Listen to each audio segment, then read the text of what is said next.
中华一个今年82岁专门放饲蚵仔儿子送，伊使载蚵仔车要去整理蚵仔病时，因为和另外一只蚵仔车相闪车，转弯的角度伤过大，一个袂知规台车煞并车，伊倒手骨头规个喙齿，该在赶紧给人送去病院了后，无生命危险。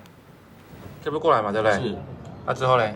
他为了要闪车哈，然后因为离心力的问题往左偏之后，然后滑倒这样。 蚵仔车驶伫沙坡顶的有2台车要回车，结果倒边这台可能因为我一个想向袂知，规台车位倒边并过。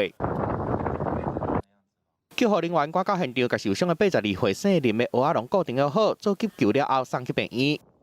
左手左脚的一个骨折的一个情形，救护人员立即做一个包扎固定来送医，意识是清楚的。代志发生伫中华新报哨所的外口，迄当阵姓林的蚵仔笼载因某要去整理蚵仔坪，煞发生意外。这边除了有下坡的一个速度之外，然后再加上它那边是因为滩岸比较滑，所以那边如果说没有小心驾驶的话，会比较危险这样。因为它已经有一段时间没操作了，可能是操作比较不顺利，所以说往左边翻覆。